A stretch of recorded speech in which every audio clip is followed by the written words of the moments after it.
What does it mean to be a hero? It was an emotional and tear-filled day outside the 46th precinct at 2120 Ryer Avenue, marking the one-year anniversary of Detective Miosotis Familia's death. On the morning of July 5th, 2017, she was gunned down by a shooter with a history of mental problems.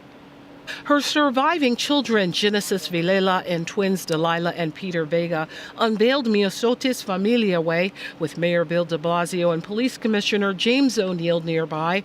Earlier, all spoke at a ceremony to remember her life. But we saw their love, we saw their strength, we saw their goodness, and we saw all that they gave to Miosotis to make her as great as she was.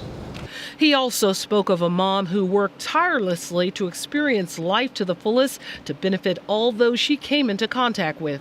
She dreamed and she achieved.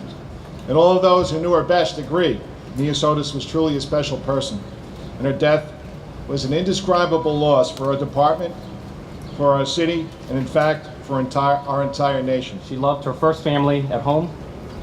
She loved her second family here at the 46th precinct. She loved the city she served and for which she died. Dying in the service of strangers while patrolling challenging streets. Genesis, here with Peter and Delilah, thanked members of the 46th precinct and all those gathered as she talked about her mother, who showed signs early on of a life dedicated to public service as she protected those in high school who were being bullied. As someone who was the first in her family to graduate from college, she would become a nurse and later join the NYPD, something she felt was her calling as she kept them front and center in her mind. She would think about us and think that this could happen to us. That these people have families who care about them and who worry about them. That the people who are victimized by others, by hate, that they have families too. To care about someone who you don't even know, to me, is the most selfless anyone can be.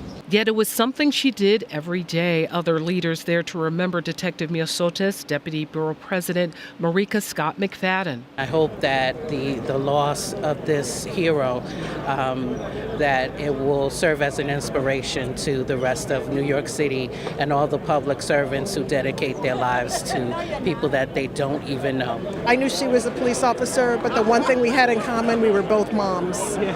And every time it was about our kids. It was about our kids. We spoke about our kids. We spoke about where we're going to send them to school, how are they doing, what's going on. This sign, unveiled exactly 1 year to the date she was killed, will be a forever reminder and a memorial of her life. For BronxNet, this is Arlene McCoca.